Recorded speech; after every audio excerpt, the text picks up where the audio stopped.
Anyone here?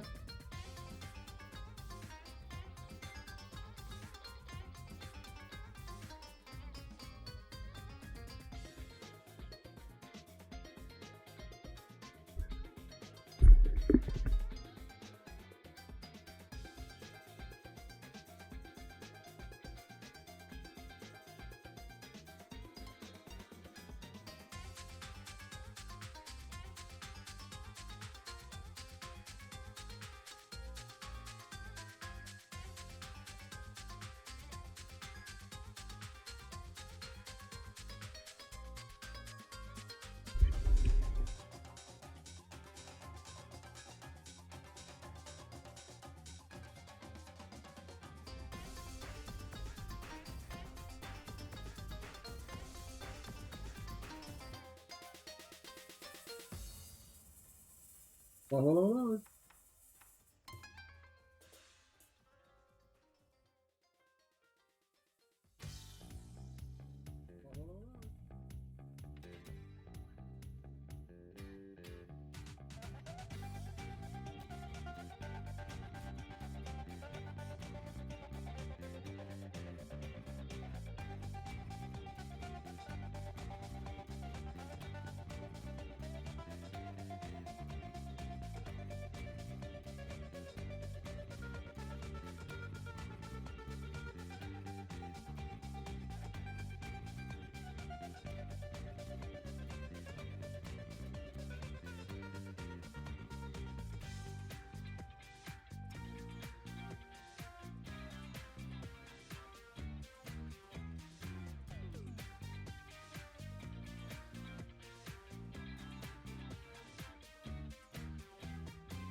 Question: who is Kit fighting against? He is fighting against a robot.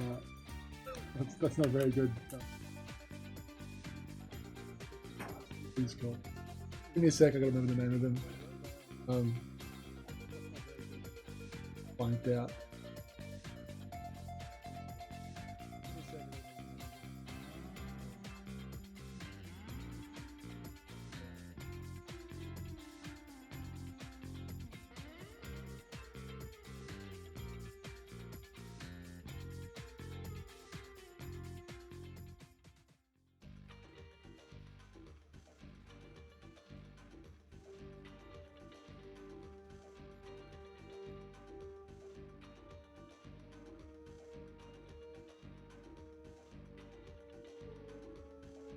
There we go. Oh, the mustard knife, which is, let me show you. They were these guys. So I'll keep that up because I need it anyway. That's from a game I was working on last year for fun. I might show you some later on. There's more people around. But yeah, that guy beat the crap out of it.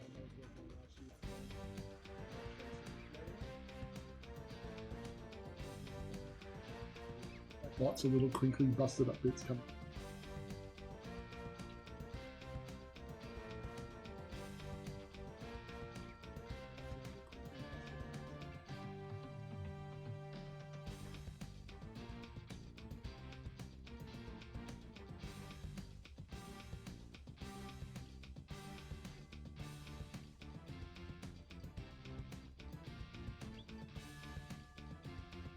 wanted to draw something different.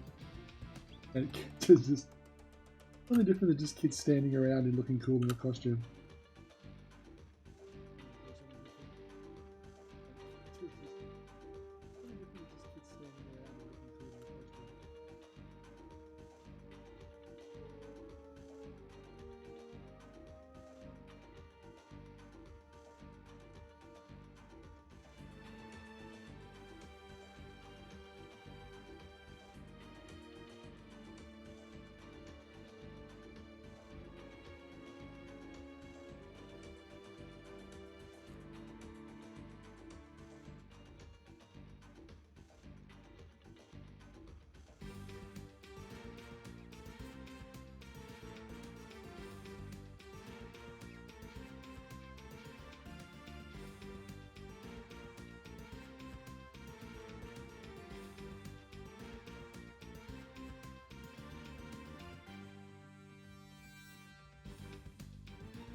Yeah, I like dumb names. That's my mustard knife.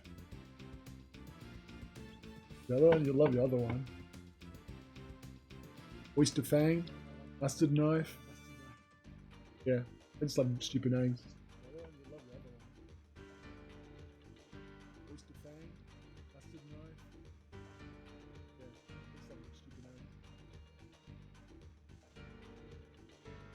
It's this thing I have too when I go traveling. When you find out names for things that sound really cool and exotic, are like Mont Blanc is White Mountain, Casablanca is White House. Like, oh, they're not as exciting. I just like having those names that just like English translations of things that sound exotic, but they're not.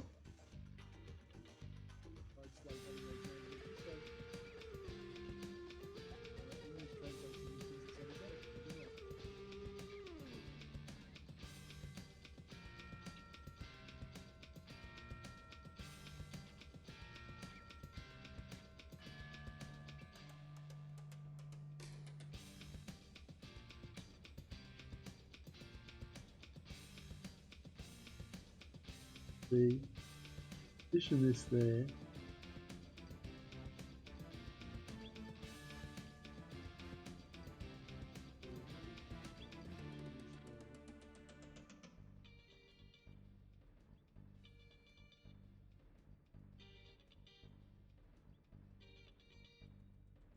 I like this new trick that doesn't quite, it's not quite working here, but when you do a transformation,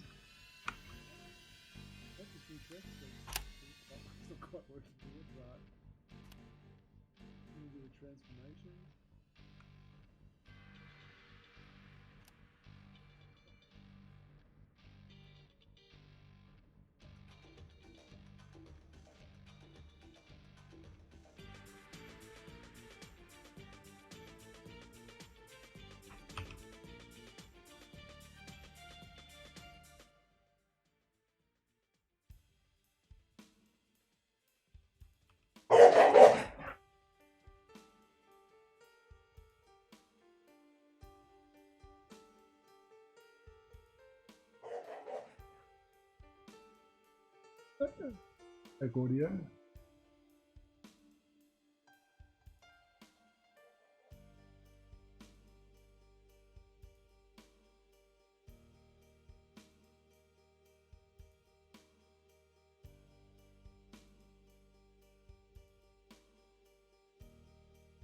What do you mean? What happened? Is it?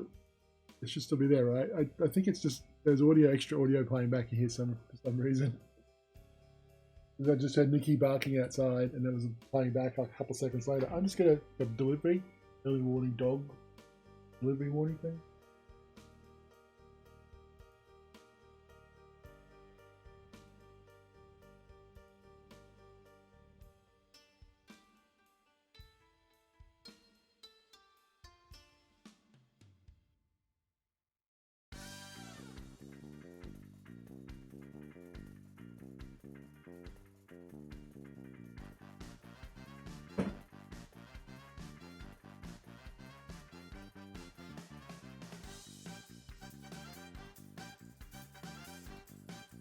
Christmas present arrived. Not for me, but one that I ordered. Anyway. One less thing to worry about. Even more things to worry about next couple.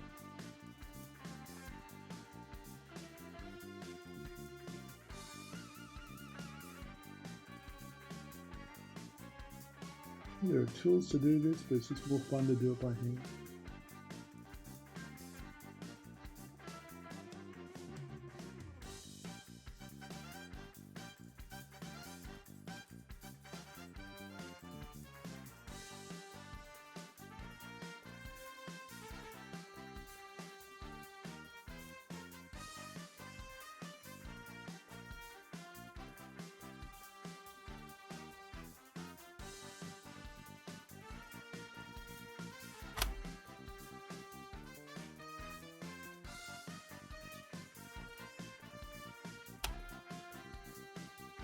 But remember, you don't have to make work for yourself.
Question: in the first Demo Ranger comic, who is Scummo and Sybil working for? Is it someone or something worse than Boss Castle and Quinkin combined?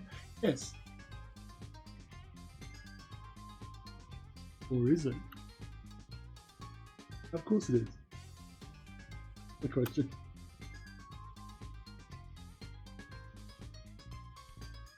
Which is exactly? You ain't gonna find out until Tie 5.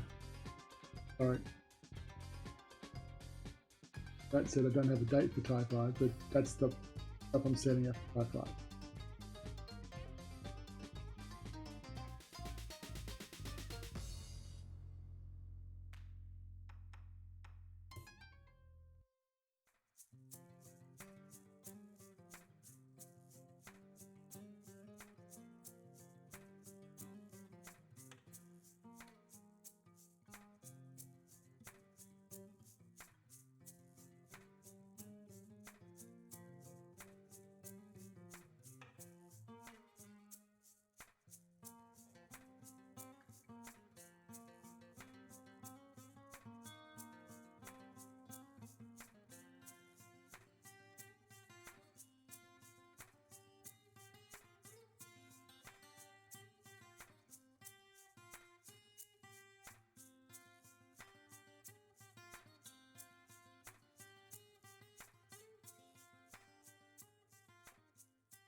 Just looking at the frames, like, yeah, it's pretty boring looking close-up stuff.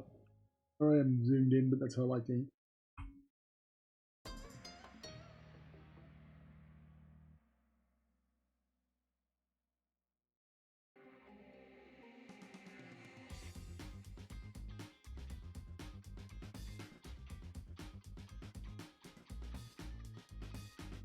trying to get this drawing done because I'm like sitting on my. It's been sitting on my desk. The desk. Started it 2 days ago and it's leaving things for long. So it gets to a certain point and I just forget about it.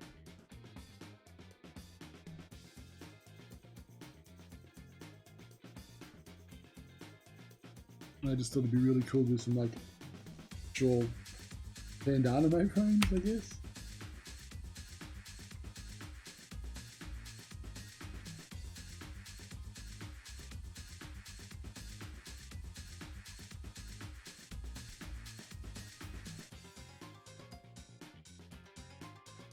Hesitant to start anything big because I might call it another game thing because I'm going to the hospital. No, I don't.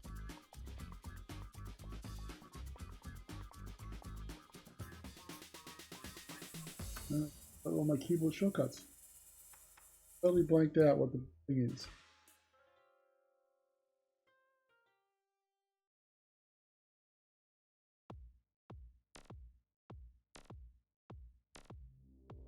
Weird.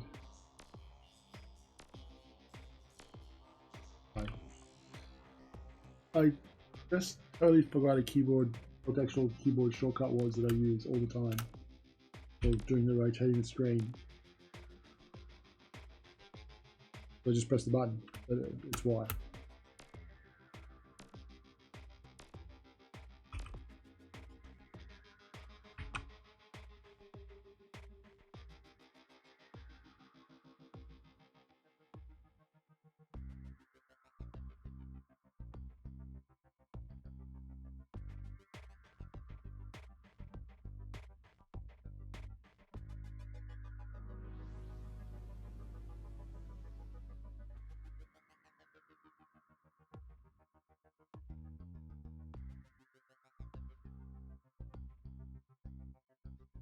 Music still playing?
See, here's the thing. In the Typhoid, Cass doesn't freeze the Earth. He just freezes Casablanca. It's now a frozen island in the middle of the Great Barrier Reef. Like a no-go zone. Who knows what might happen there? Hey, I might know. But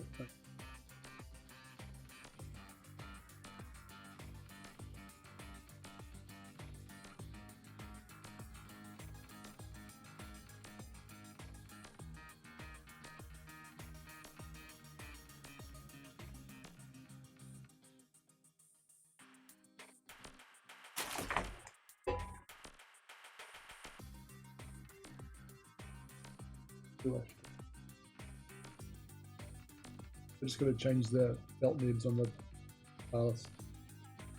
It's a bit run down and flat on one side.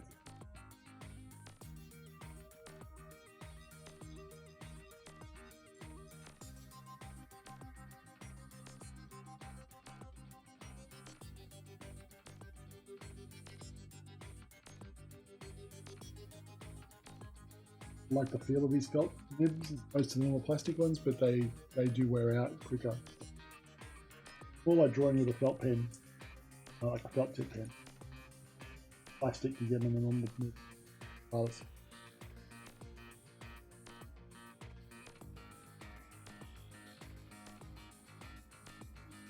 Not particularly exciting information, but yeah.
There's two top tips. Gotta get a display, like a pen display. Get a drawing glove.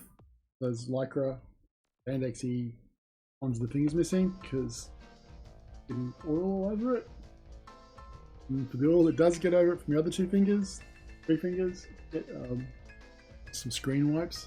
Gotta wipe down every couple of days. Through the dust. Fixes the surface up so you get a better grip.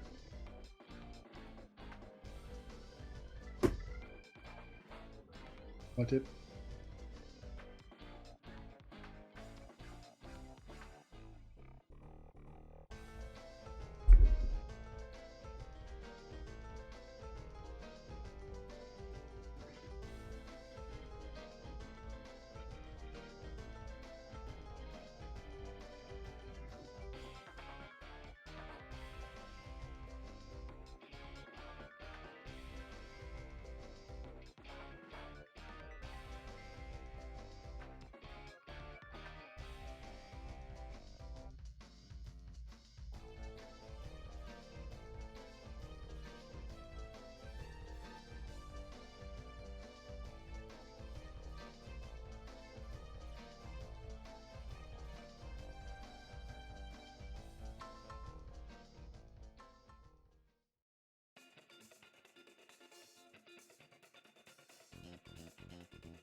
Question, any thoughts on Bluey?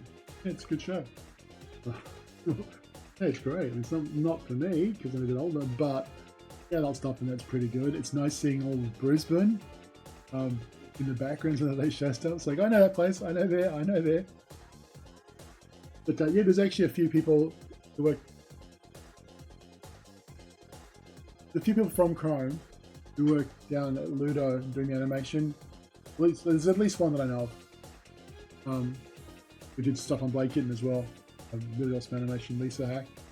And yeah, Bluey's actually Ludo, the people who make the animation, are literally down the road from our old offices, like about less than 100 meters, like 100 yards.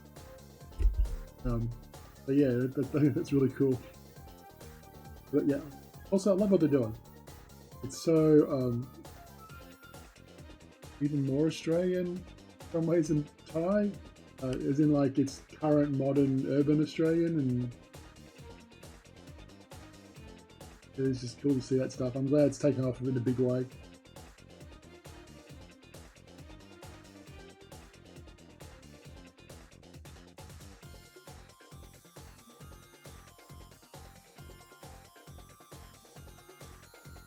And what do you guys think of Bluey? I think I found you should watch it. It's really cool.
Yeah, I think it's like not my cup of tea. I can understand that, but it is worth giving it a watch because the adult stuff in there is great. It's like kids will totally miss it. I'm not saying it's not gags so much as it is adult content that's mature and stuff that I would never have thought to put in a show like that. I think that's what makes it so good. And I'm not going to gush over it, but it is doing interesting stuff. I don't know if anyone's going to make copies of Bluey actually understands that. They're just going to do like, oh, it's dogs talking and they do stuff. It's like, no, it's so much more than that.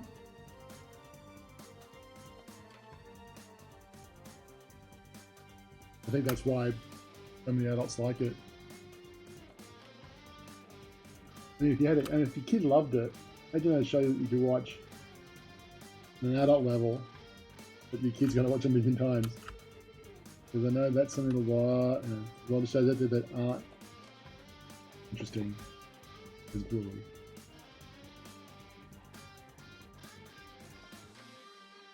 Dogs to rescue things.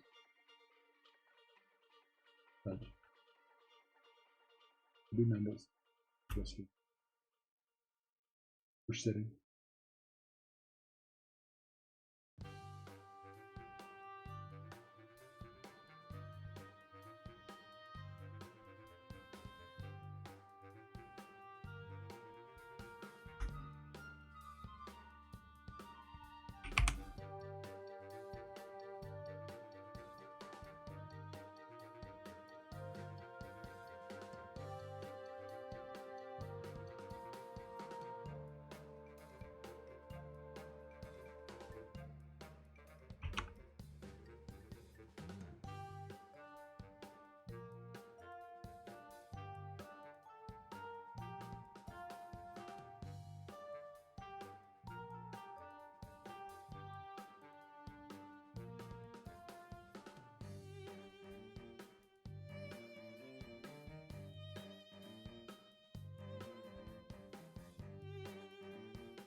What's everyone else watching at the moment?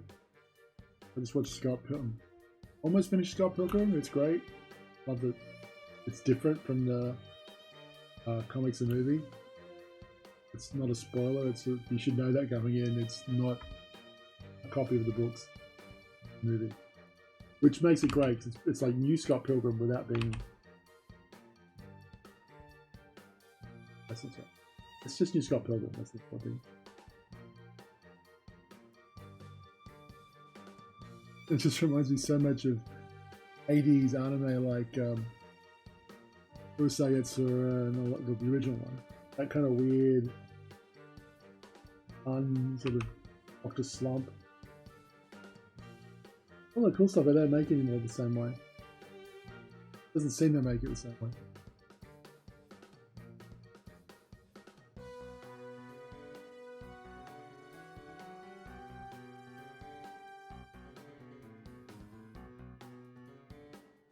Anyone else watching it? Why is it just me? Why? Right. Yeah, I'm gonna break shit up.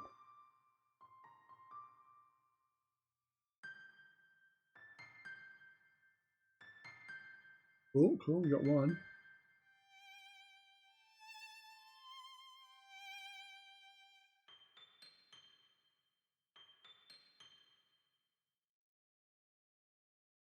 Well,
Another question, what do you think of Super Mario Brothers Wonder? I loved it. I don't usually like the 2D Mario games. I did love Odyssey. I loved Odyssey. But Wonder is fantastic. It's just... You go through levels, you have no idea what's going to happen when you hit a Wonder thing, and it's always like, oh, what's going to happen this time? I love that feeling of just surprise and I guess wonder is the good word for it. There's not enough of that in like platformers. It's really hard to do because you get your basic move sets and do stuff that changes that. In a game, it's like it's not usually a good idea unless you've got time to work on it, which they obviously did. And in some ways, it feels like they had a bunch of ideas for other platform games. They used that Wonder element to make it Mario, but that's fine. Also, I play Daisy. She's the best.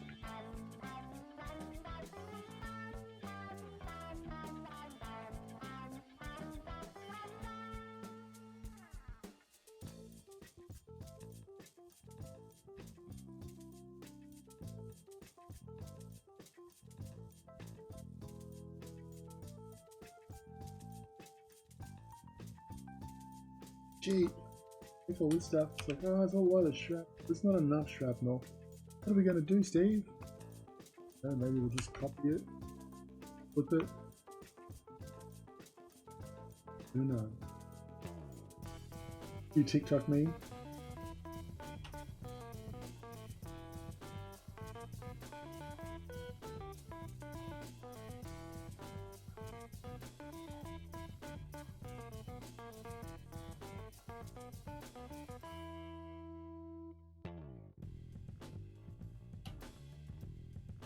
I can do all this work. Hey Nintendo, welcome aboard. Like needing a space captain aboard.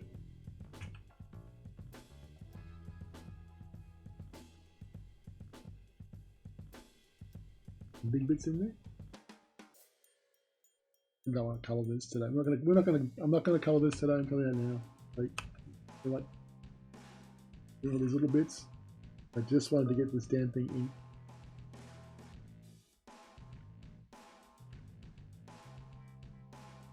in. What even are these bits of shrapnel of? I don't know, it just looks cool. The important thing. Looks cool. Yes, looks cool. Oh no, I'm making red hot quality shit.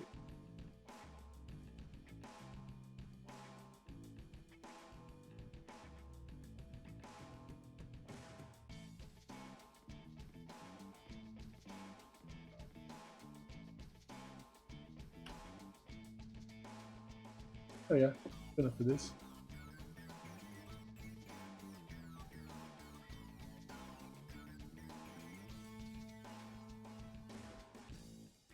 We go calling it to.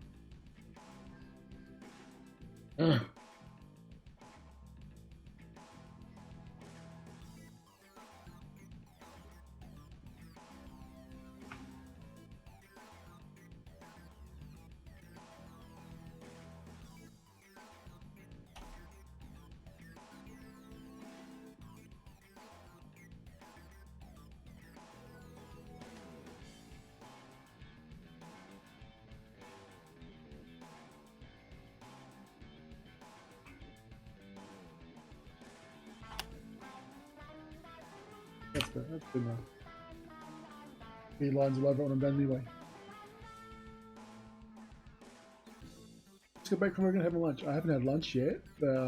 Yeah. Today's been interesting. I've been very stressed out because I've got to get stuff sorted out before I have my operation in a week and a bit's time. Had to sort out stuff like get a will together. I had left that till too late, but I rang up my solicitor and they're like, yeah, we can do that for you. It's a simple one for you next week. So huge bit of stress off my shoulders there. I think I've almost got everything together. It's been like, that was 2 days of just executive dysfunction. I just couldn't do anything. Oh, and yes, I had no power in the morning because they changed my power box over. It's the optometrist yesterday afternoon. My eyes checked, they're all good. Got a new pair of glasses, reading glasses. Private pays for that, most of it. Nice new pair of blue reading glasses. Lovely matte finish. I don't need them. My other ones, the prescription didn't change much from last time, but you get one, get them anyway. Mostly, I have these thingy of glasses for those of you out there who have reading glasses, all of you at one point. So these great ones for working on the computer, the tablet, and my other monitor, because they're about, the tablet's up close like you'd be reading a book, and the monitor's like arm's distance away. So when I had my normal reading glasses trying to work on the thing, it was great up clear on the screen, and you look over a big monitor and it was just a big blur, so you had to take the glasses off. So I was always lifting my glasses up to look at the other monitor. They're these graded ones, which are like, they're basically bifocals. The top one is basically no lens stuff, and the bottom one's my reading prescription. Like I can do clear stuff and then look over there and read the other screen. It's great. Be a spokesperson for reading glasses, but yeah, and they're very handy, and I'm glad I've got them. Well, I can use Photoshop without it, but if I want to read what a layer name is or something, I can read a layer name. Just some stuff just handy and hard to read. Like it's just a blur. Most of the menu stuff's fine, but anyway.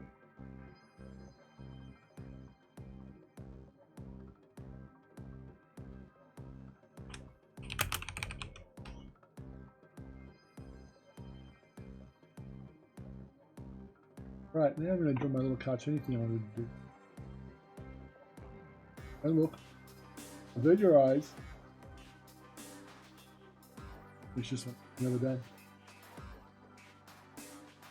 You know me, I like drawing little chibi stuff. Way too much, but whatever. To me.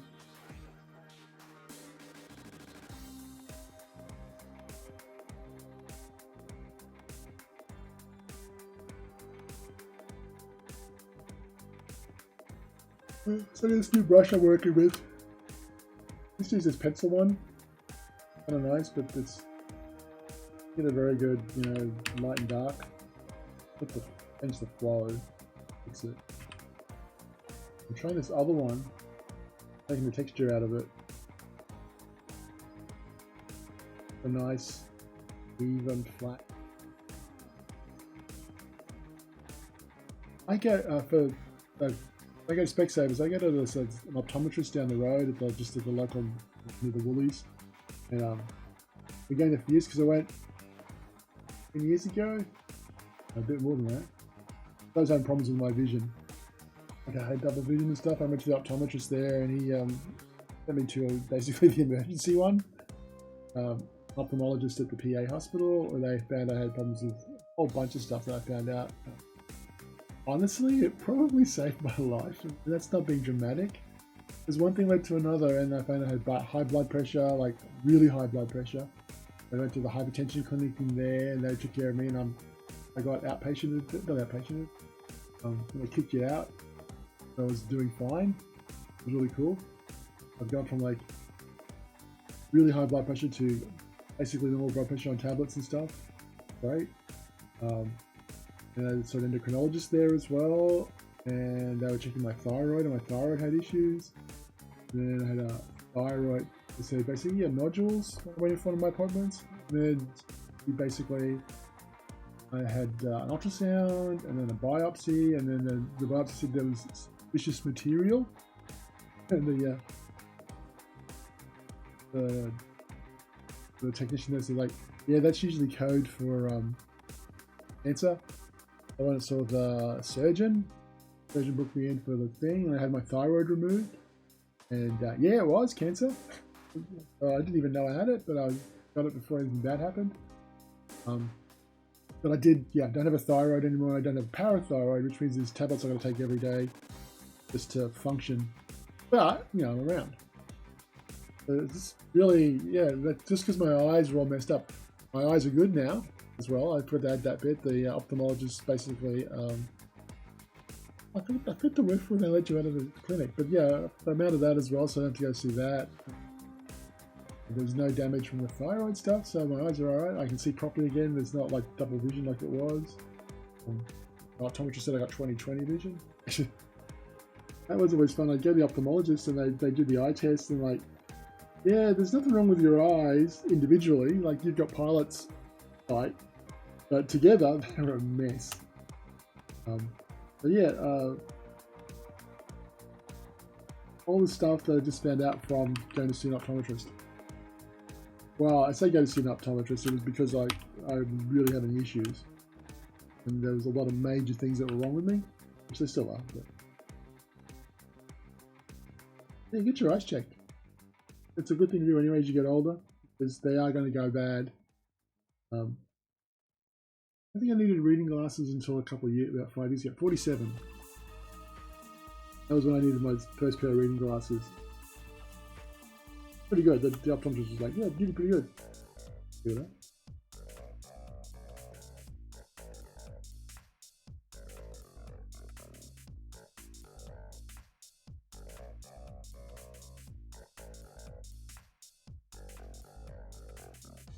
But yeah, Same said, this is in the past month, so this is like the last 10 years. It's all sort of one thing after another, sort of find out, like the same endocrinologist that found the things said, yeah, there are these ultrasounds of your heart, which they do from the uptension clinic. There's a blur area there. It might mean you might have had a heart attack or something at some point. Like, I don't remember having a heart attack. So they went off to give me the scan, the normal CAT scan, and I went in to do that, and they were like, "No, we can't scan you. Sorry." And I'm like, "What? You've got this? There's this blockage stuff there. We can't scan it." But I had to go see a cardiologist, and they got me to do an MRI. Like, oh wow, yeah, that is really blocked up. Oh shit. They gave me like, that's it. There's a 1 in 4 chance that you'll have a heart attack in the next 10 years. Heart attack or a stroke in the next 10 years. And I'm like, yeah, I don't want to do that. So that was basically, can't I do a stent? No, you got to do a bypass. What I'm doing in about a week's time. Which is a hugely scary procedure, but it's, usually goes pretty well. But there's just stuff you got to do to be, in case it doesn't go well. Like getting a will together and all that sort of shit. Not fun, it's very stressful. I'm trying to avoid stress at the moment.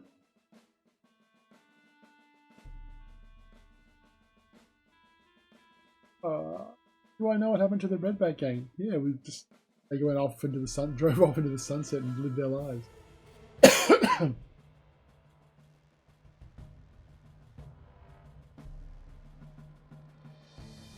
Don't worry, I'll post the final image. Go to your doctor's appointment. I like just me talking about doctor's dad. Yeah, no, you're missing up on that stuff. That's important shit. But thanks for popping by anyway.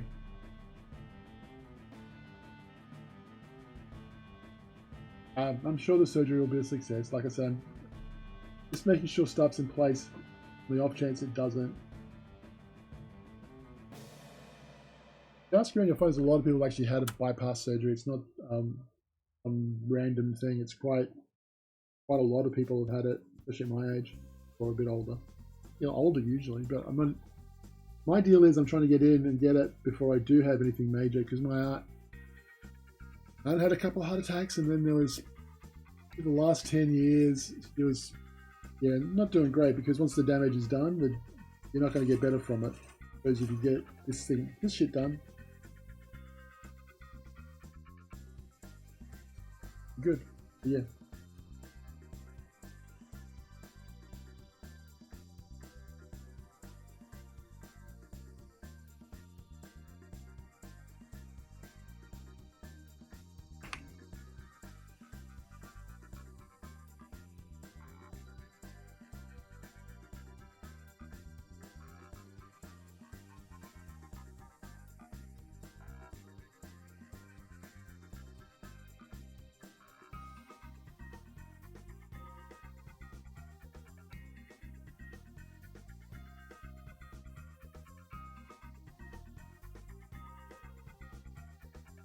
I just answer the Redback gang question? Did you miss that?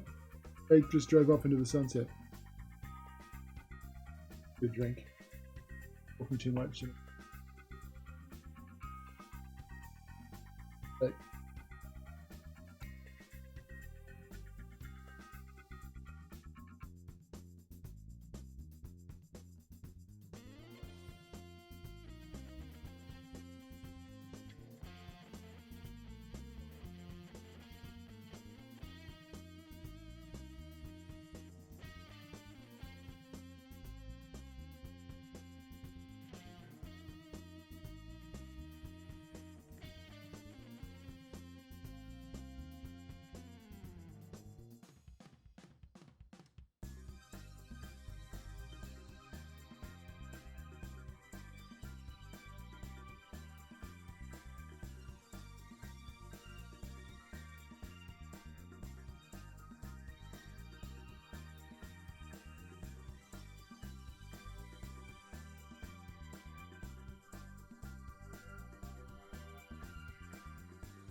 really like that standby thing.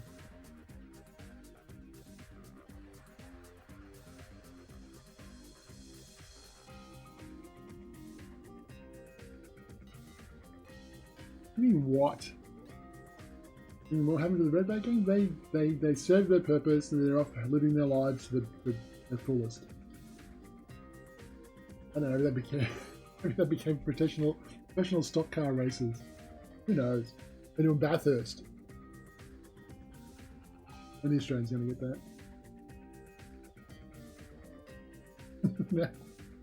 Yeah, now I can just see like the little Bathurst car sponsored by oh no ideas now. That can happen later.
You know, I've always wanted to know this. How did Ty meet Shazza?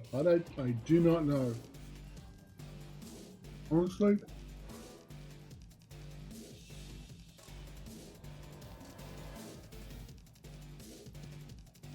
They just met somehow. Look, when you're making up stuff, like for a game, you don't make up an entire world beyond that. When you think about it sometimes, but most of the time it's like stuff is shorthand where you can do it. Otherwise, not Lord of the Rings. Unless, like, it's not part of something you need for the story, you don't bother with it, to be honest. Sometimes you think about it for colour. This is something that I think George Lucas has talked about. I mean him. No, he's used this idea. Build up your world. You work out how some things work and how some things relate to each other. That might not be important for the story, but it informs how the characters react to things in the story. It's like saying, a good example is like, my father fought in the Clone Wars. Like, it's not important to know all the details then and there, but you know that Luke's father was some cool guy who fought with Ben Kenobi, well, on Ben Kenobi's side. And they knew each other back in the war. That just sets up a relationship between Ben and the father and then Luke. And yeah, sure, afterwards you can go through and fill that out. Because, you know, it's like, oh, well, he was a guy that did the Clone Wars and did this and this. But you didn't need to know the details at the time.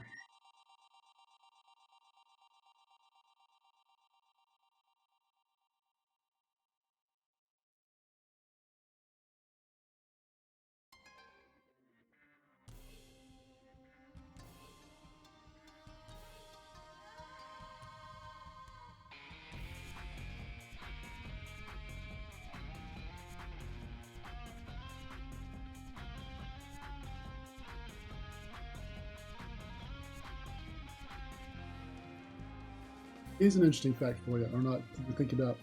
So, I was raised by Bilbies, right? And you see him playing with the Bilby boy. And you rescue all the Bilbies from in the game. And they're a family. I, the guy who came up with all the family designs, the idea of the Bilbies and shit, never put 2 and 2 together until a couple of years back. That family that Ty rescues is the family that raised Ty. I never really assumed that was them. I assumed it was a different Bilby family because as the story was developing, originally the Bilbies were just like generic Bilbies. It was like the dad character, and they were in Ty 2. And they were in like, they're actually being shipped out like smuggled animals where they wrap up animals and post them out. But they were being sent out that way. And we just realized it's like, yeah, that's not visually that great. It doesn't really make much sense. It'd be cool if you could actually see them in cages and they were being caged that way. But we did the cage thing. I added the cages, and then it's like, there's 5 Bilbies. Wouldn't it be cool if they were all different ones? And then I did the whole little Bilby family. And then it wasn't literally, was like only a couple of years back that it was like, oh yeah, they're probably the family that actually raised him because he knows the Bilby boy. It just did not click. That's not how you make stuff. Well, that's not how I make stuff. It's just stuff happens. You see the story and it lets you know what you need to know. Well, that's my excuse for not actually thinking of things properly. Yeah, that's it. The story didn't tell me. But you'd like to know that one.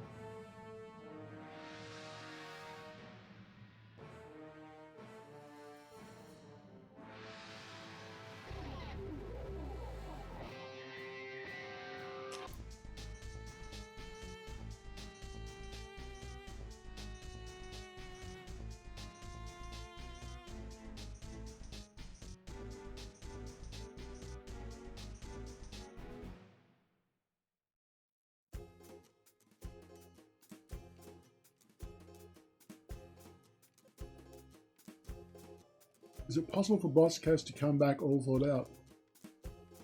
Yeah, it probably would take a little while, maybe, I don't know, 10,000 years or so, I guess. Yeah, technically it's possible.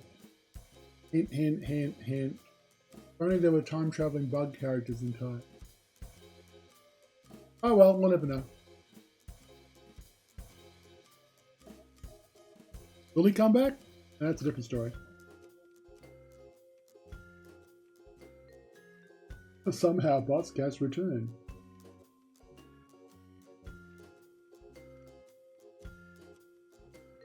Yeah, he probably could come back, but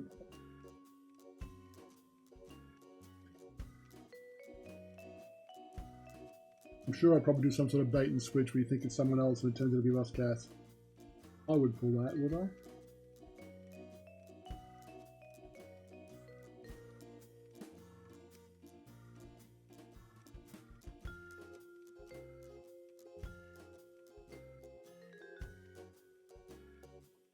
Well, the new voice actor we got's really good, so there's a good chance we'll come back in some form somewhere.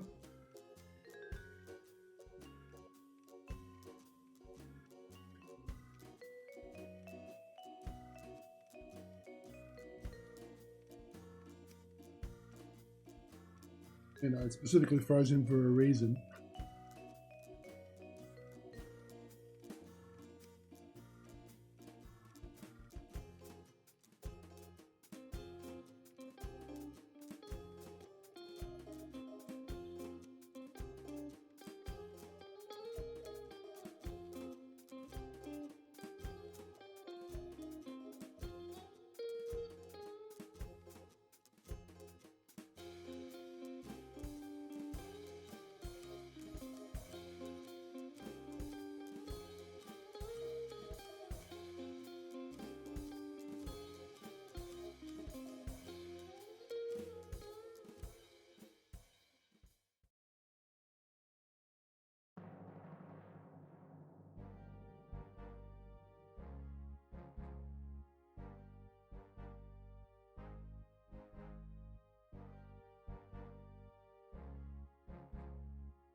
More questions. These are fun to answer. Give us something to talk about.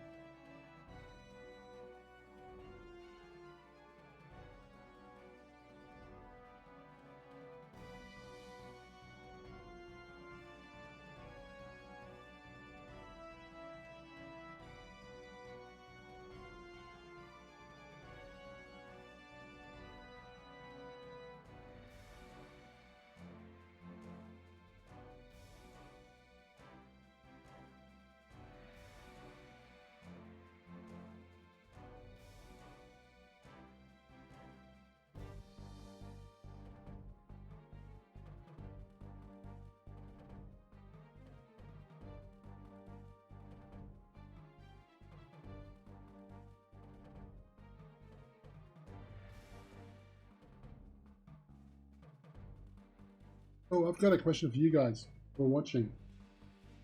Where did you get the notification that I was going to be drawing? Was it Twitter or Facebook? Blade Kitten ones or the Space Captain Steve one? Just let me know, 'cause it's just like, it's easier if I don't have to do like 4 different things each time. If I had to do 4 different things, I'll do 4 different things. What happened to Princess Orchid? Went to another castle?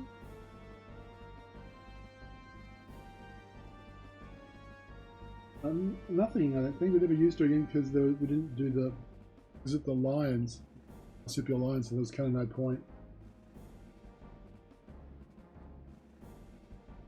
It's kind of weird which stuff you would do for the sequels, which what you find want to do more with. Like Dennis was a throwaway character originally in Taiwan, but we just liked the voice acting on it, and he just sort of really became his own thing.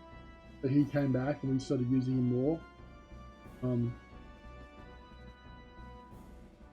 Like Khan and Orca, not so much. So that's why you don't really see much of them in the story stuff.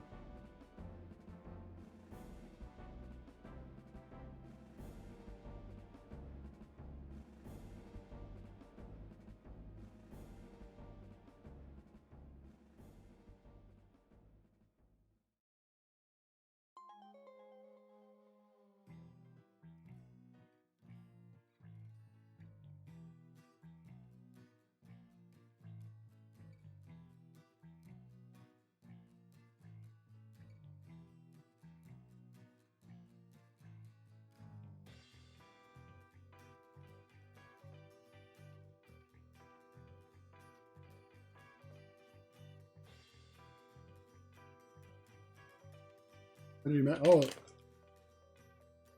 Kagamusha and Alamo, they much talking about basically way before anything happened with Gatling and Alamo and that sort of stuff.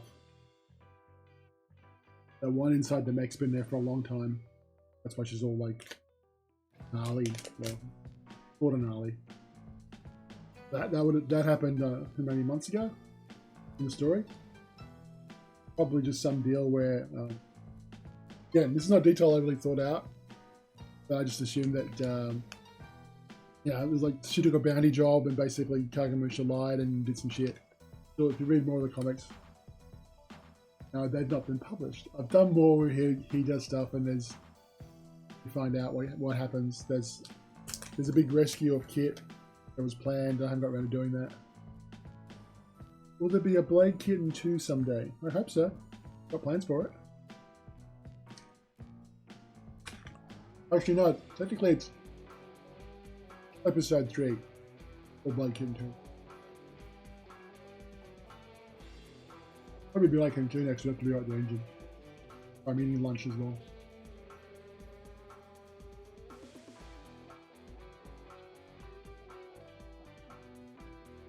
I mean, there's always the I was playing around with one last year. I stopped it because I just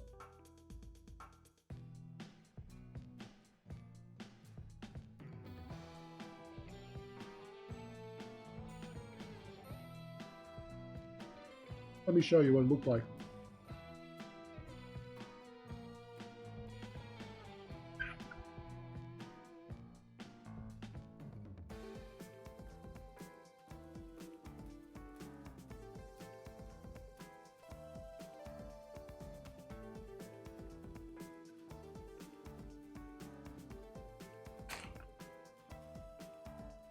I was working on this time last year. But it's all 2D stuff I was doing, trying to experiment with dynamic lighting and animation stuff. Didn't do much work on the attacks, but I was trying to blow these guys up so I didn't have bits flying around.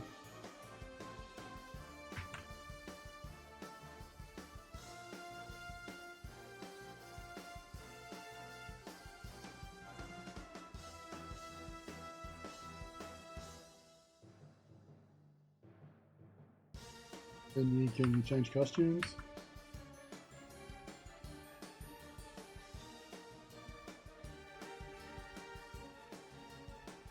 This is just me experimenting with stuff.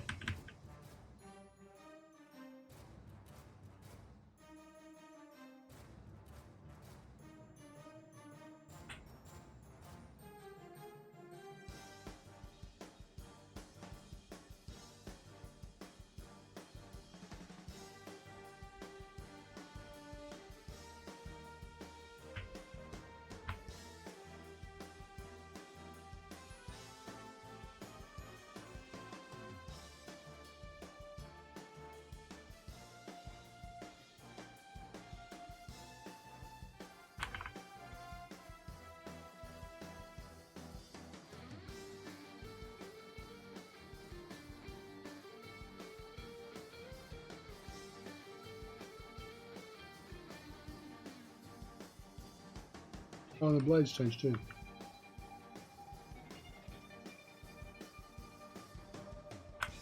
So yeah, that's something else I was playing around with.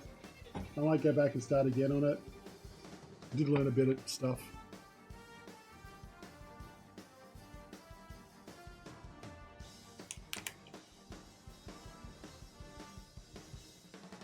Not the fourth time I've started that from scratch.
How big's your beardy?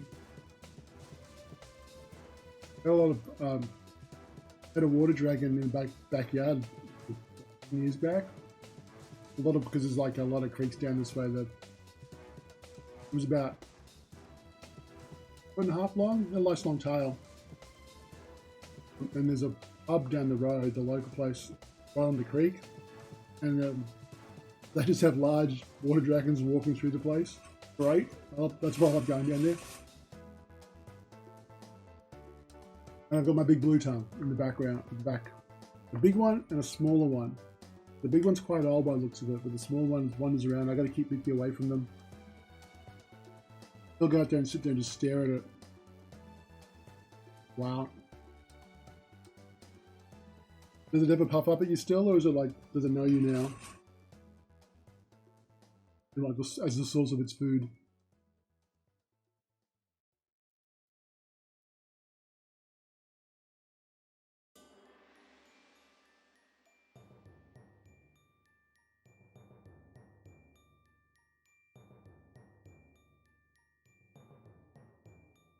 Very cool.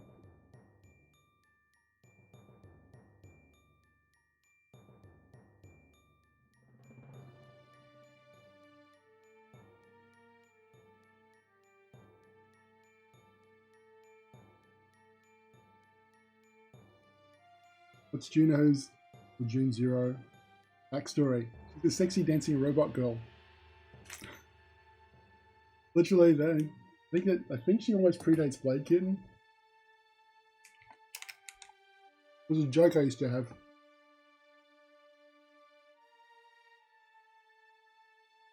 I mean, the new version I like. Very cool. The old one, I'd say without her face.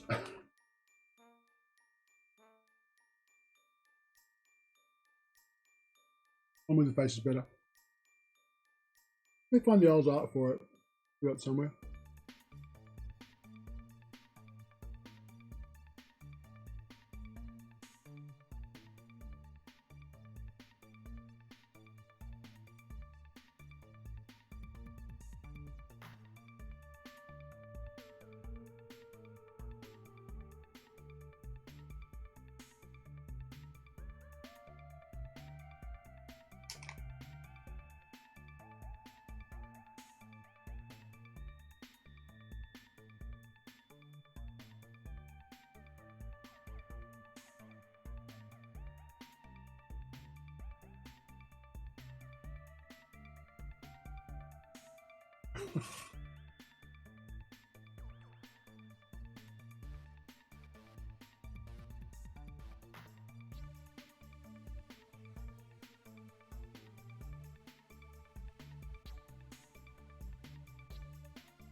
And this is the point where I forget what that was called originally.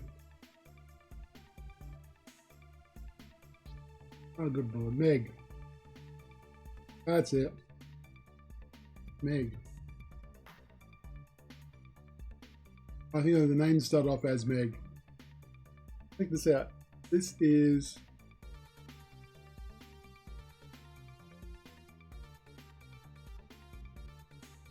This is from December 2001.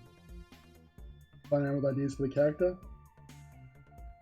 And I think I came up with this is the first look. This is 20 something years ago. We got this one. And a fancy like this one. Oh, a little chibi one. That's still wonky though. But yeah, character design I liked, so I kept coming back to it. Favorite new name. Changed the colours a bit.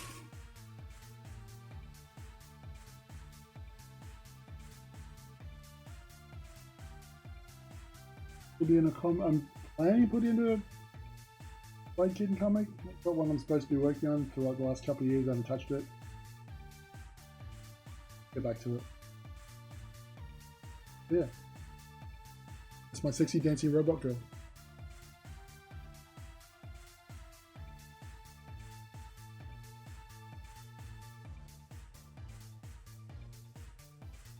There's many gigabytes of stuff that hasn't seen the light of day anywhere because there's not enough hours in a day.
Imagine if Gooby Steve meets Kip out of it. It's never gonna happen. I do two voices. I'm already Skippy.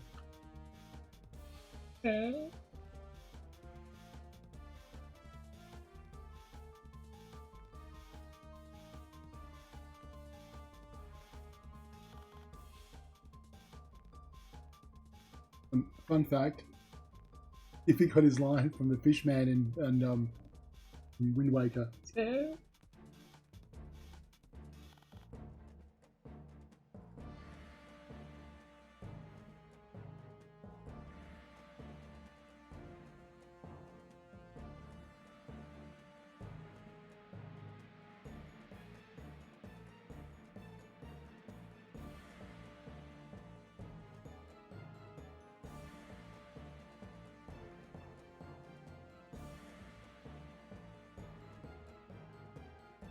It's not like we made a big deal about me voicing Skippy, it's just that I knew what the sounds were going to be. It was just easy for me to go and record them. Not much of a selling point. Abstract animal character voiced by creator of Gary.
Yes, indeed. Do draw while you watch, or just draw. Always good. More practice is always good.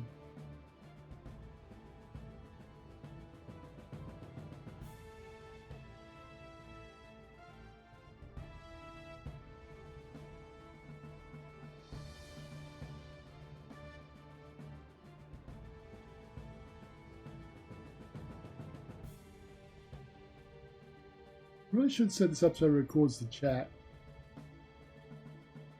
Maybe just do the main drawing window and have the chat on one side as opposed to showing all the tools and stuff. I'll do that next week. I got stuff on tomorrow, but I've got one day of things I've got to do on Wednesday next week. Maybe I'll do another stream. Hello, Eric.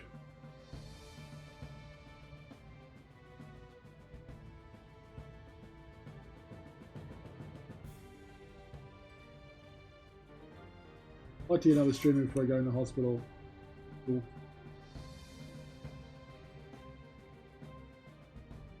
Yeah, let's have a look, mate.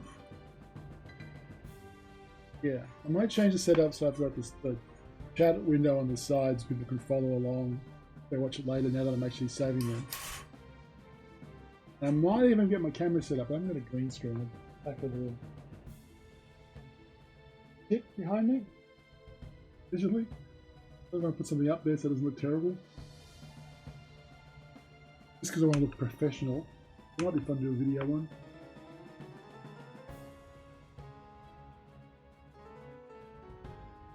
What do you say, video one?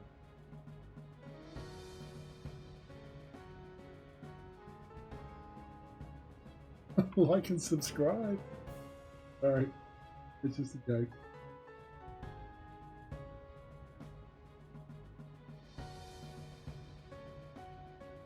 Right, oh, I thank you for copyright, honestly, and incredible. Yes, I don't have that much knowledge, but I pass on what little I have. Because basically all my knowledge is, I'm lazy, how can I do this the easiest way possible? Right, I'm efficient. That's what I should be saying. Lazy.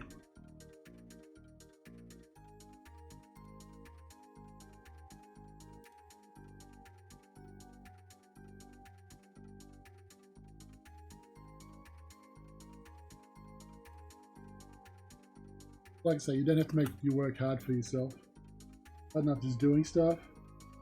Make it easier to get stuff done. Do that.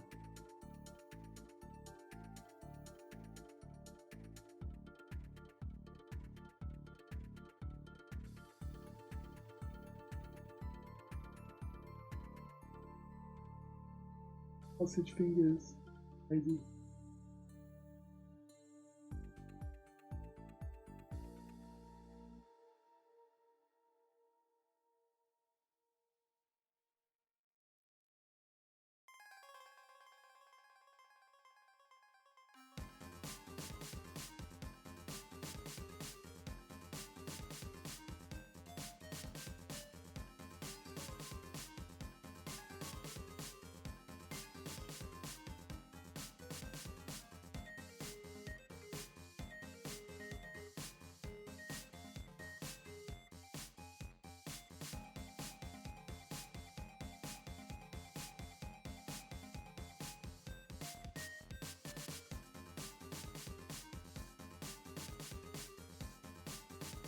Oh, it started.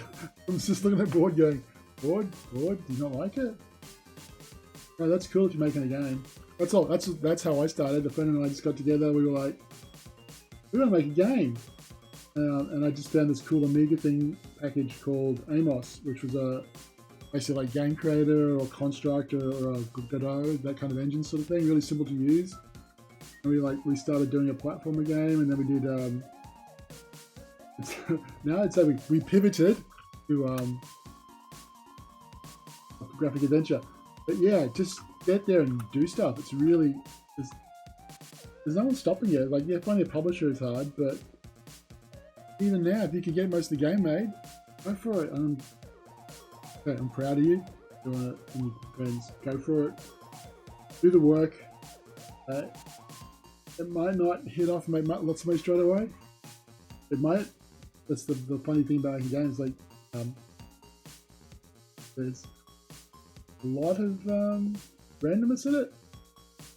Timing's a big part, but shit. You can't have a hit game unless you have a game, so starting is good. But you can't sell a game unless you've got a game.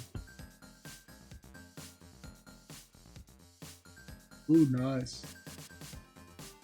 Level design is hard. Like, I used to do the maps, most of the games, and it's like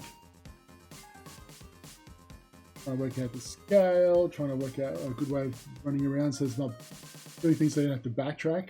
Like for Tide, there's all this little stuff by the side. I started setting it up, but most of the actual making it all work was the level design guys, and John has handling all the design side of it, as in like the playing stuff. I give him a map and I try and have you go all the way to the end of the map.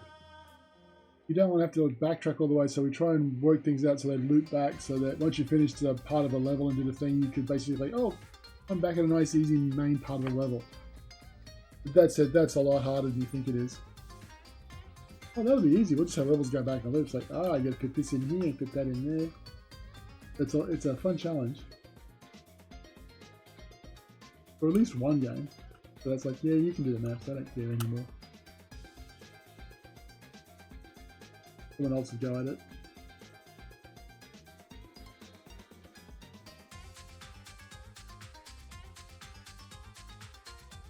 This is the bit where I say, I told you thanks to Crow and Inspire Me. It's like, I'm sorry I ruined your life. I apologize now. You just can't go back to other stuff after you start making games. It's hard. It's like, hooks you in.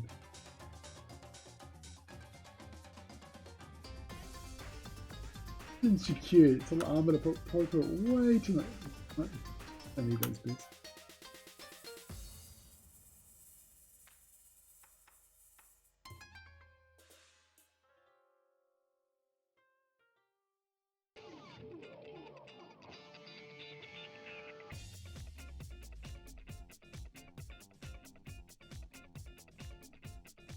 That looks better.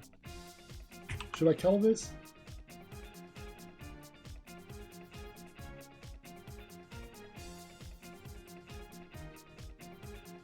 We're gonna have a map.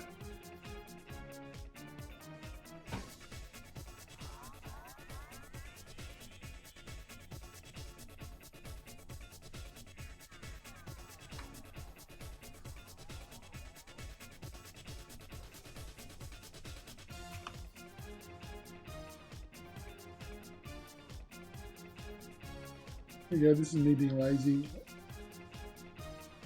Very efficient.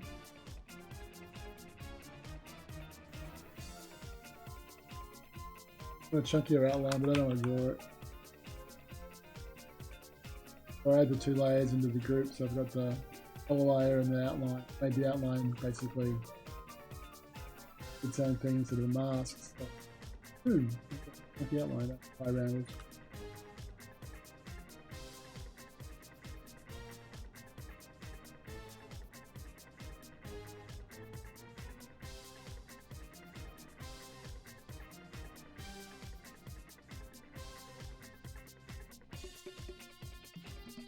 A good timing while it's on sale. Buy the Hollow Wish collection.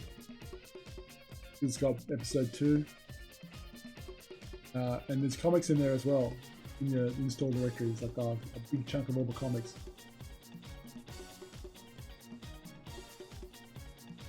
Yeah, have fun with that in between of actually making your own game.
Look, if you're feeling creative, make stuff. Comics are a really good way of getting something done on your own. That's why I do it. It's a lot of work, but it is work that teaches you a lot of stuff as well, like how to let up, put stuff in the right place. Yeah, I don't think I can't recommend it enough. But if you're an artist, you know, characters and stuff you want to see out there, it gives you a chance to get to know your characters better, which you'd be surprised how much that helps. Because it's a lot shorter of a proposition. Your comic. Do smaller comics first. You don't have to have a 1,000-page graphic novel. Just get yourself doing 8-page stories, finishing those off. There's plenty of work just in that. Then when you're happy with that, then you can sort of plan for longer stuff.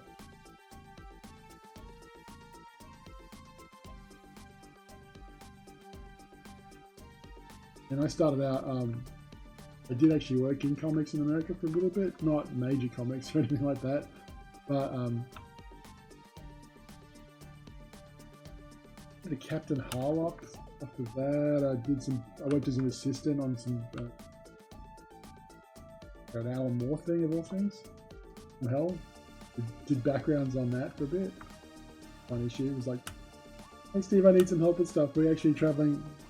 I need someone to do backgrounds traveling around Victorian England." Okay, I don't really do backgrounds, but I'll give it a go.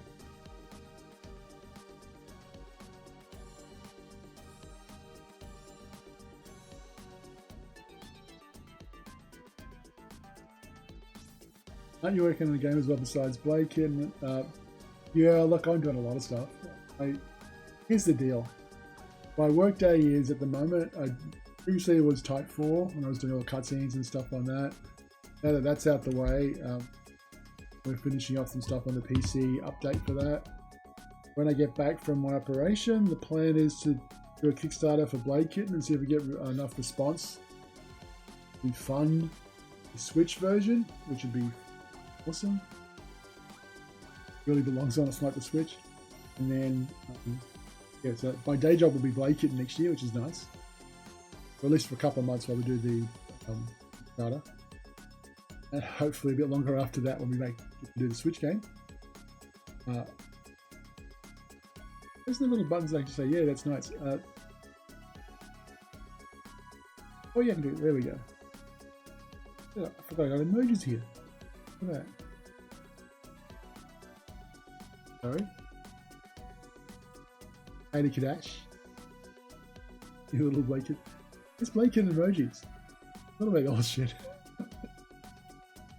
And Neil, how you doing? And you get an emoji too. You can have the Dirty Angels one. Come on, look at that. Oh.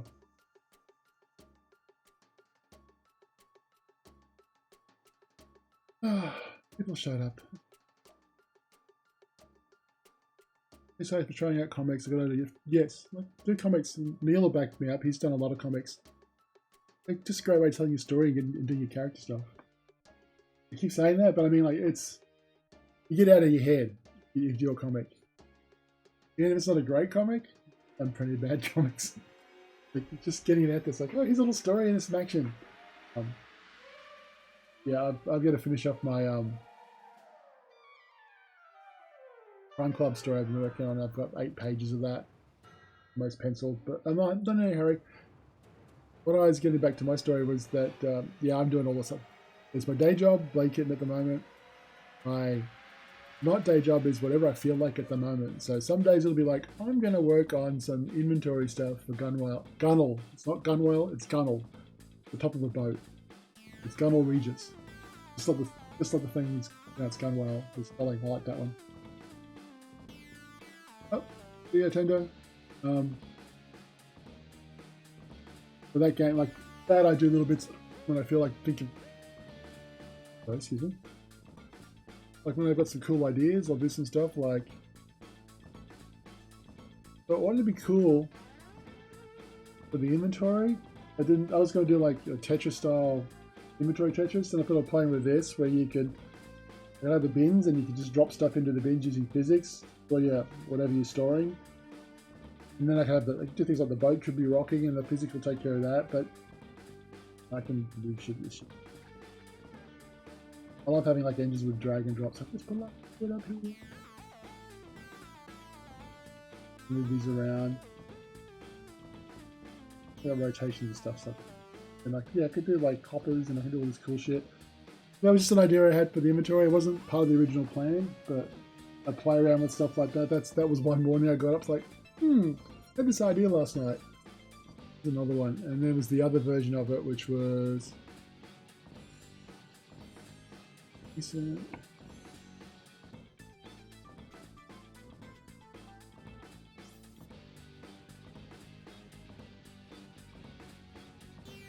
that open?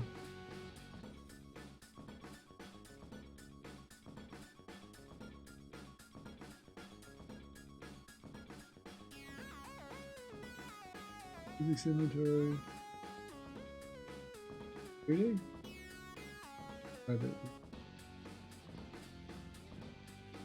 Well, I got a whole bunch. I don't know which is which. Give me a sec.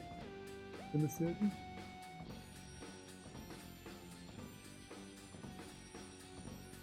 Oh yeah, so this is the other one. Originally it's like, I'll have these different inventory shapes, and these will be like numbers of items, and the number of items you have will change shapes. I was just working out the code for like them dropping in and doing stuff. So you can pull this stuff together, turn them around. I'm trying to do a touch interface for this. This would be like all your inventory. You had your storage space, and you put them in like that. You see, I've got stuff where it doesn't screw up when you pop it on it.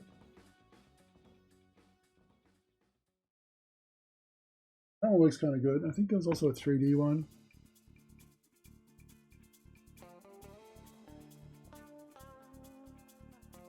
I tried one with gravity. I didn't really like that one much. So this is the 3D. Oh, this is just me yeah. But 3D in this one, in air quotes, is me just tilting the view a bit. But not really 3D. But I was thinking that those shapes would be like the base of the area, and then you do stuff. Or there'll be some shapes that look like bottles and jars. So yeah, just playing around with ideas. I think there's another one which is gravity. You're going to see all of these. Sorry, you open up a can of worms and ask about that game.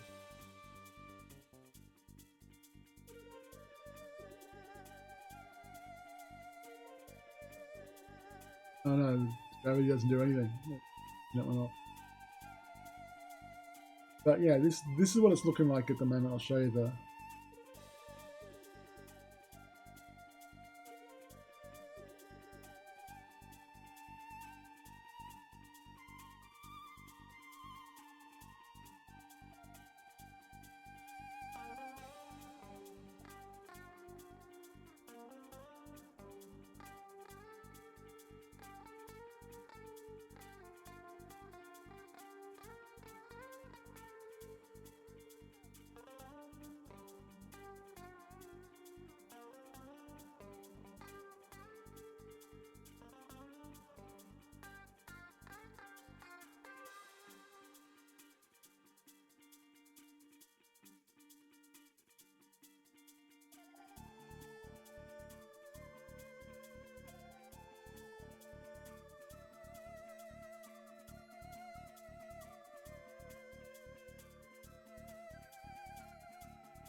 This is what it looks like. Currently, I tried 3D and 2D stuff. The whole idea is all inventories touch. You got your Tunnel Regis, which is the ship.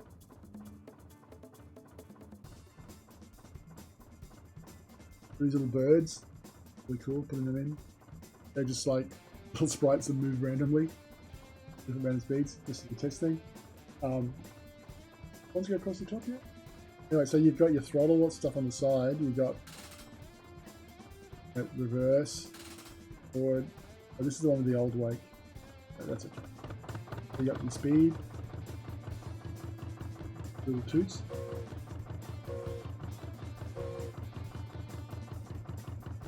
And at full speed. Again, it's all designed for touch. You see the boat. And here's like a spot where you can stop and you can talk to characters. This is like this is the goat farm where they have goat milk, which is basically goats. You gotta talk to characters there, so it's a bit of a graphic adventure talking bit there. Along the river.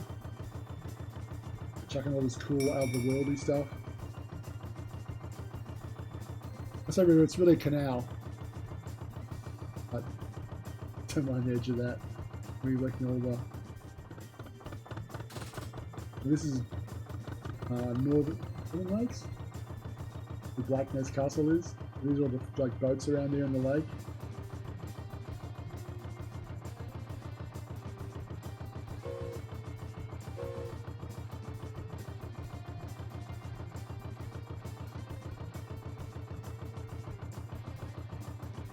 The little birds going past.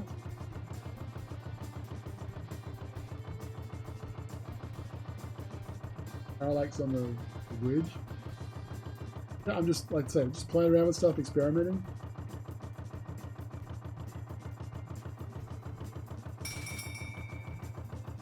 This is, you have characters you can talk to and the big dialogue stuff.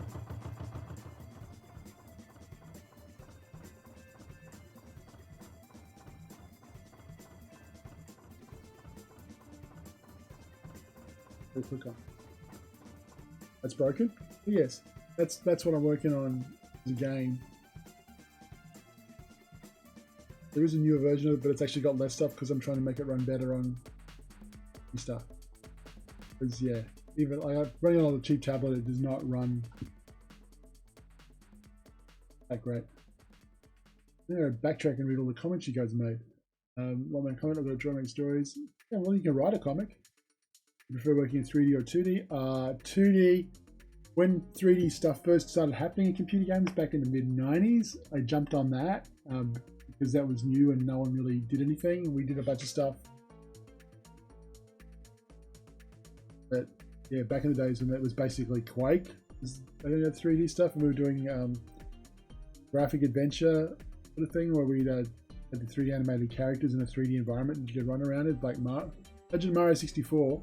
It was about that level of stuff, where you could run around and talk to characters, and it was basically like a point-and-click thing.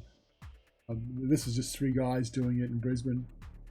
You know, we actually got some magazines, very keen on it, and we got to visit Voodoo Graphics, who were like the 3D card at the time. Yeah. Right. Catch you later then, Neil. You going? Stay.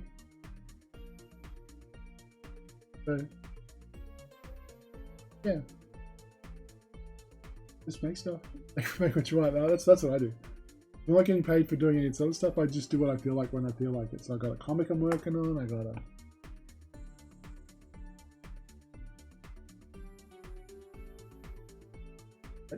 Comic Club's the comic series I'm working on. I got a whole bunch of stories for that, but I'm on the 3rd one at the moment, and they're all about 30 pages each. It's fun. It's my weird Victorian girls in big dresses running around stealing shit from. It's kind of like a bit like Lupin the Third. Any thoughts of doing a Blade Kitten game kind of like Mega Man? I mean, maybe something. How would it be like Mega Man? How would you do that? This is me stalling for time while I try and load up the file. Hang on, here we go. You want something like Mega Man? This is something I was working on. That's right. Recent.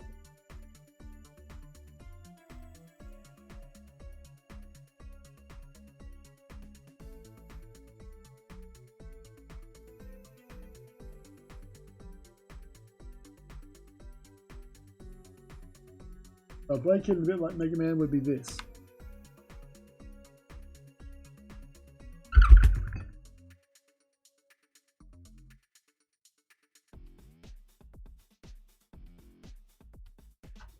This is rough around the edges.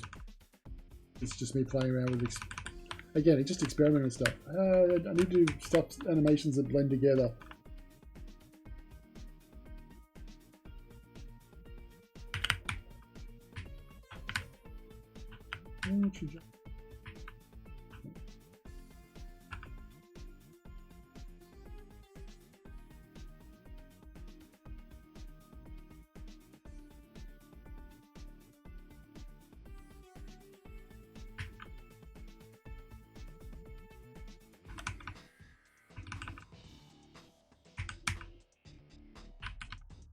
It's like bad guys that you can chop up.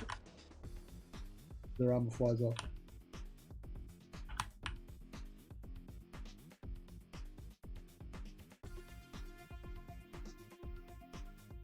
Honestly though, this is more Dragon Ninja or Shinobi style.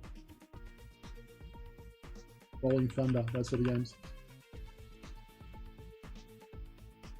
Different costumes.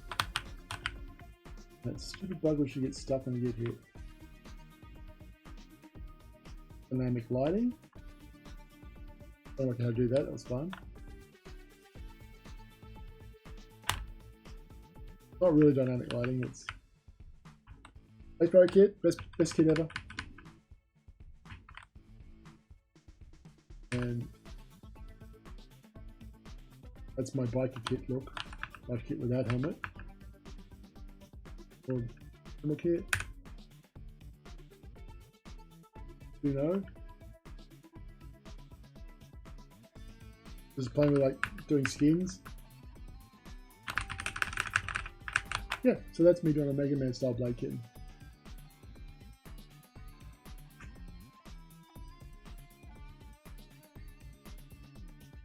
I do lots of stuff.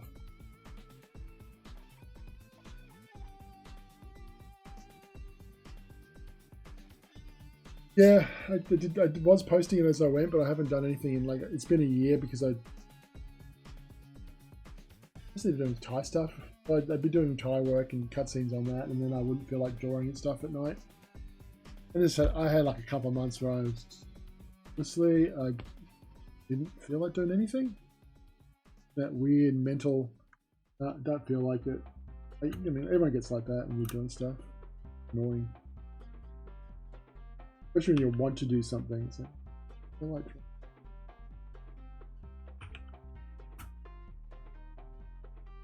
Okay. This is me doing my quick stuff. Best plug-in ever.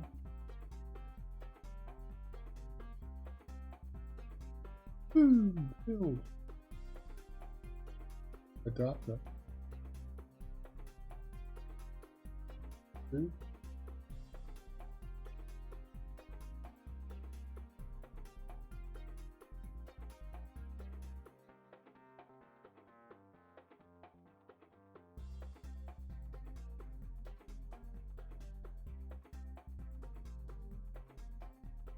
Is it on the top Steve Tiffin? I never use a grey when I'm doing shadows with a multiplier because grey just looks there, dead, especially on characters. So something with a bit of red in it, it's nice.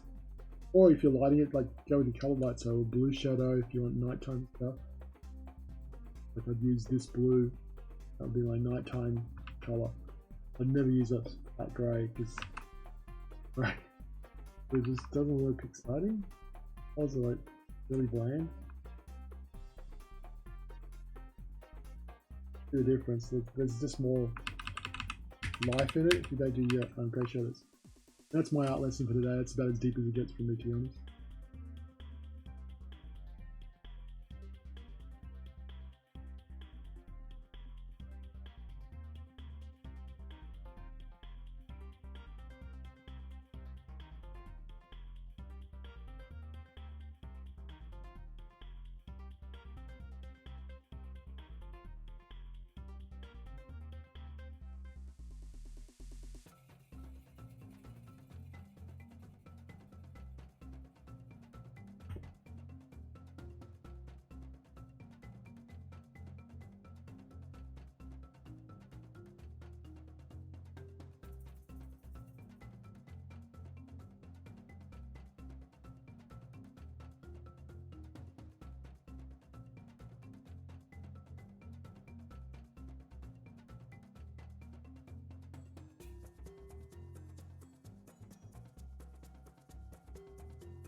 See you later with your PC game night.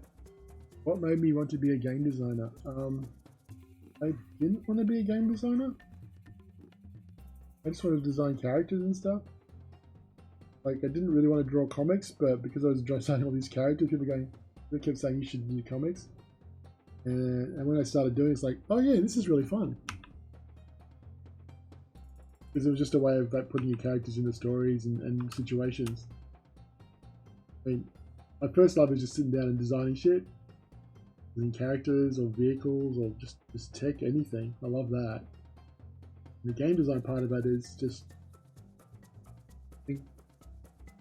expanding off that. Oh yeah, I wanted to be a concept artist. Actually, in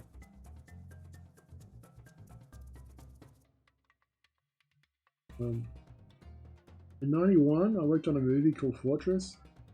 I was just doing some computer graphic-y stuff for these video wall TV screens.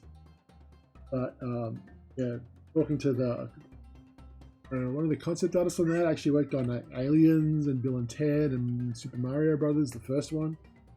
And I realized at that point I didn't want to do that because their hours were terrible and the art director was an asshole or shit like that. That put me off working on movies, even though the movie had Christopher Lambert and I actually got in the trailer. Like, my hand is in the trailer for this movie. They needed someone to actually do an insert shot with some hands pointing at some screens. I was like, yeah, you'll do. And they, for some reason, used that in all the trailers. And actually, one of the sequences I did actually got used a lot of times. It was one of the major parts of the movie. It's kind of weird. But yeah, I wanted to do concept art because I'm really inspired by Ralph McQuarrie and the Star Wars stuff.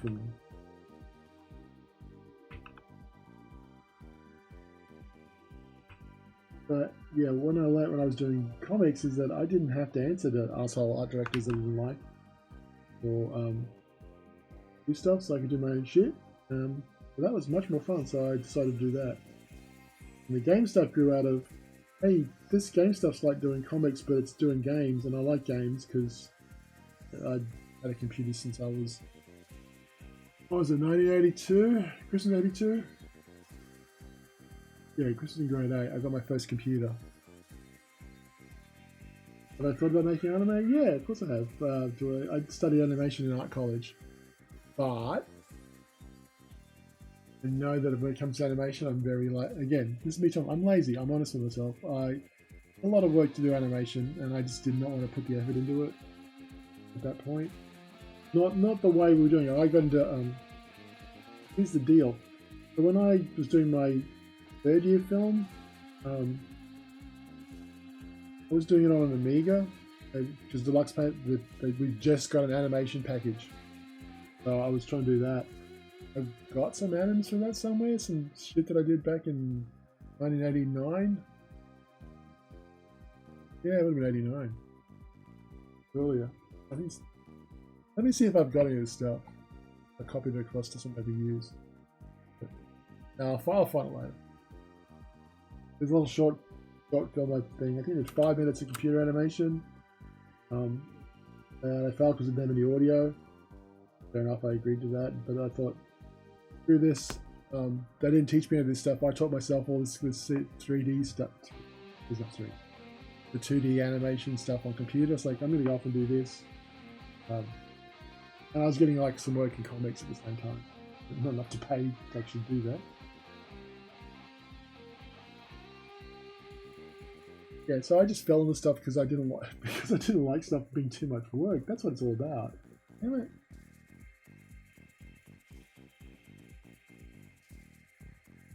And I say that, then I spent 3 years doing a graphic adventure. I did all the art and backgrounds and everything. Not the programming. Yeah. Like a LucasArts style adventure. Where you couldn't work out why it was taking us so long to do it. Whereas then they pump out a game in a year and then found out, no, they didn't make a game in a year. And had a team of like 5 times the amount of people we had. Oh.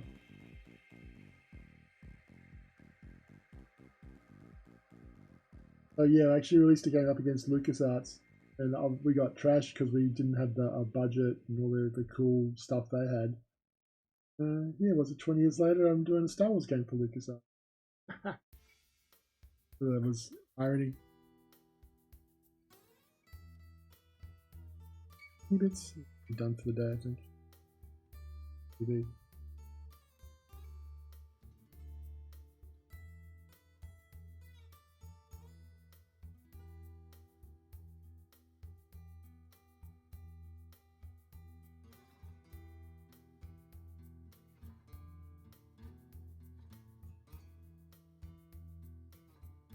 Actually, back to the anime question. I did play around with it a couple of years back. Not actually doing an anime, but just doing like some motion graphic stuff, like it would be from an anime for like a thing. I do want to do like one thing I would love to do for the Blade Kitten Kickstarter.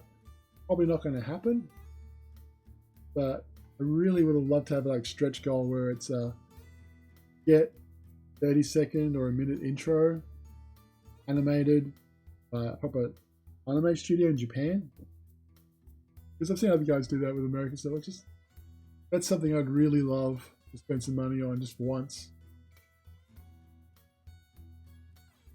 Yeah, I was playing with ideas for stuff, and this stuff led basically to doing the Thai stuff where we did all the motion graphics for Tide 4. This is because I was playing around with graphic stuff for Tide with Blake. Like, really good. Yeah, so I was just playing around with stuff like this. Yeah, it's nothing special, but I was taking comic pages and like sliding them around. Or this one.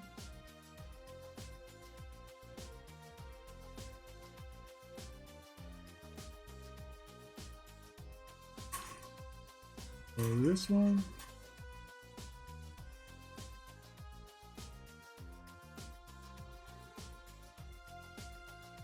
Actually,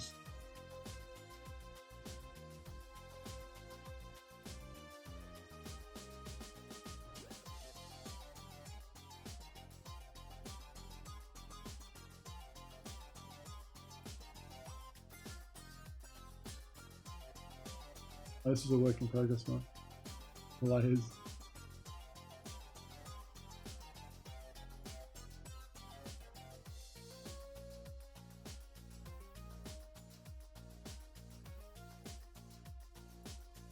Oh yeah, I was also playing with making a couple TV stuff. I can't help myself.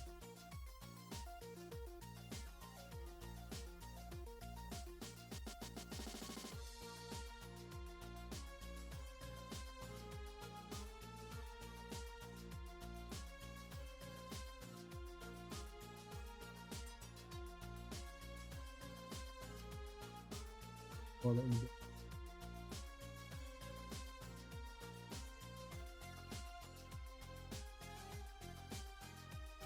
But yeah, that's the closest I've gotten with doing that stuff.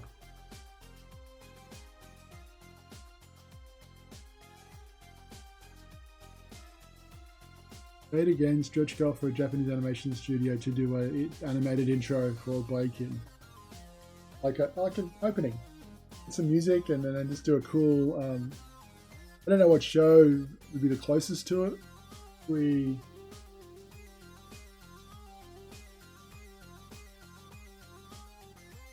I'm trying to think what the recent stuff I've really liked as intros. It's the stuff like Witch from Mercury or Fire Force. That's the stuff I've been watching. One of those sort of shows. It's sci-fi. The one with the kids on the spaceship. They warp to another part of the Unit Galaxy. Astra or something. Astra. Yeah, like that. They've done a great job of doing that sort of stuff previously.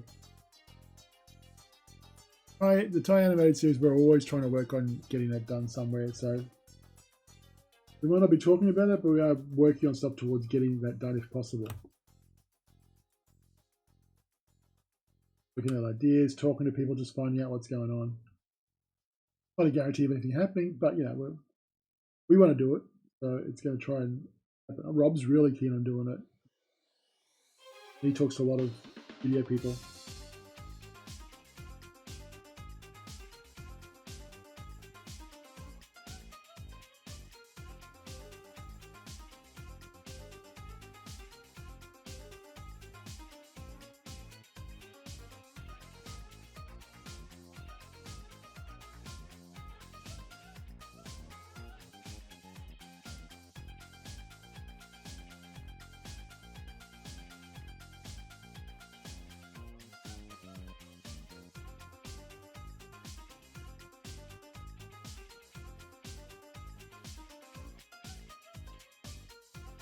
Oh, I just realized I haven't done that today. So here's my thing. Deal pitch. When we do, when we do the Kickstarter, you hear about it, please, you've got to spread the word out there, because it's a one-time chance. Because if it doesn't happen now, there's not been any more Blade Kitten stuff, and there's no more Kickstarters in any hurry at the moment. Because if this one fails, like, yeah, we're not going to really bother it for the moment, because there's paying work out there that sort of pays bills, so we'll focus on that. But yeah, if the Kickstarter can handle stuff, that's great. We'll definitely do that. Please, please, please support the Kickstarter when it happens. Would the stream be on YouTube? Yeah, I would put these up. I don't know how to do it properly. Much easier than I thought it was. I'd like to try voice acting, but it seems like the VA community is pretty toxic. Are you talking about actual voice acting community or fan VA community? Because the actual voice acting community is actually, I have tons of friends who do that, and they're super nice people. Like, and I'm talking about people who've done it professionally for Dave's been doing it since Blade Kitten, so that's like 15 years plus. Debbie, who we hang out with, who does like voices in Thai and Blade Kitten. You may know her from Naruto and Metal Gear Solid, Tenchu. Obviously, all the 3 Thai games. She was Sheila in Taiwan. Yeah, the actual voice actors are wonderful. Matt Mercer is a friend of mine from. I haven't talked to him in years, but we used to hang out in the early days. Early 2000s, when he was working at he was working in video games for a while, doing production stuff. Not that we got to work with him, but I knew him from the old bulletin board stuff, Easy Boards. I don't know if anyone remembers those. Yeah, there's tons of nice people who are just doing good stuff. So yeah, and don't get put out about toxic communities. It's like, yeah, there is bad apples in everything you do. I have met some really shit people in computer games and development that I would never want to deal with ever again. And I've met some wonderful people that have been friends for the last 20 plus years. And that's from big publishers. You think, oh no, that's all horrible. It's like, no, the people are, you'll work with good people and bad people. That will happen whatever you do. So I would say, if you want to go do that, do it. Give it a go and be one of the good people and hang out with the good people, because you're going to get the shit people. But don't let them define the industry for you, because, like I said, that's every industry everywhere. That's an office job. That's retail. You're going to get the same stuff. So don't get put off by it. And honestly, you're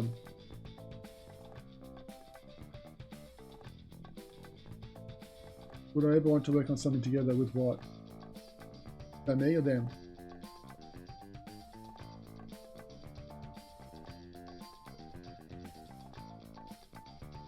Whom are you talking? Are you asking who?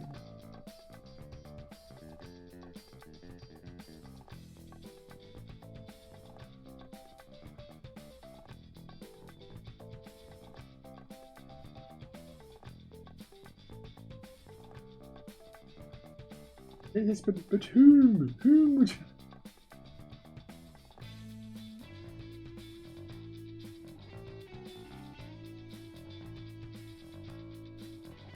If you're asking me, no, I don't.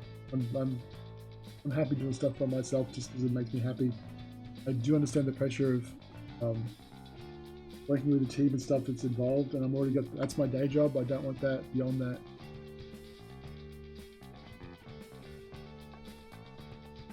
If you're in Texas, there's going to be tons of people doing stuff. Not like in a backwater like out in Brisbane. Definitely, if you want to do it, go check around and talk to people who are doing it. And yeah, don't get put off by what you hear about stuff. It's like they're all toxic and they're all good. Just who you deal with, how you deal with them. I'm just going to put some glows on this and I think I'm calling this done. Because 2 o'clock, lunch.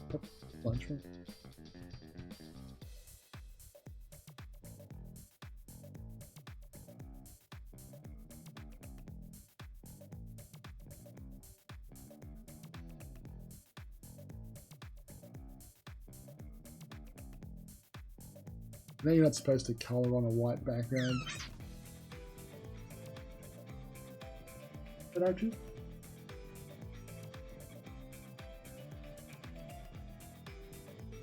I like that. I'm happy with that one. Cute. Does the job, it's cute.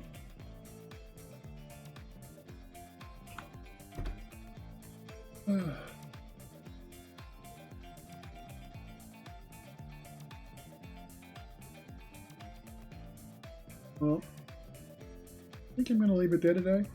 I don't feel like finishing up anything else, and I'm just not. I'm getting ready for my nap time now because I'm old. And I'm on so many tablets, so it kicks my butt by the middle of the day. I have a nap. Play some games. I watch Mr. Scott Pilgrim and finish that off. But yeah.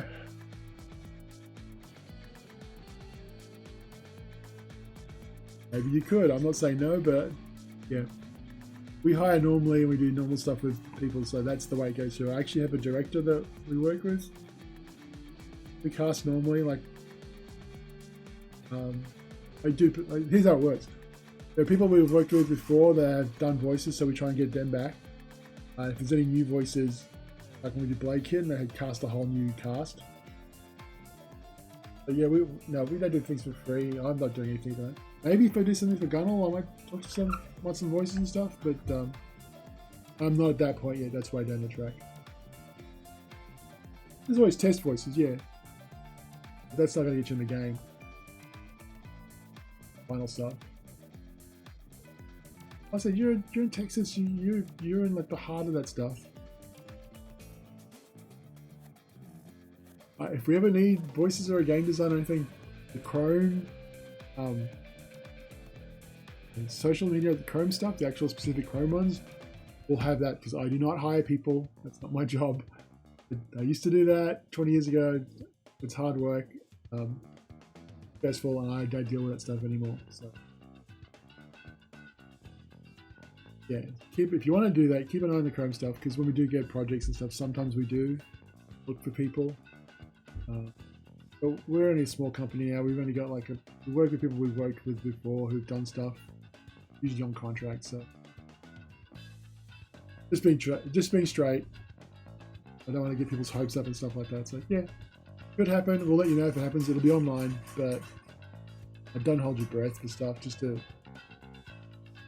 keep your sanity. And again, there's all these startups all over the place doing stuff as well. But yeah, okay, that's it for me today. I'll try and give you more of a heads up. I just felt like doing this because I had a rough morning sorting stuff out and just needed to wind down a bit. Now we'll try and do a video. Take the stuff next time. Maybe Monday or Tuesday. I'll let you know. Wednesday's out. So Monday, maybe a Monday, Tuesday, or the weekend. I might do something on the weekend while you guys are all recovering from your Thanksgiving, Black Friday shopping sessions. I will stream you from my bypass, but thank you for that. Thank you everyone for coming by, and I'll catch you guys later. Toodaloo.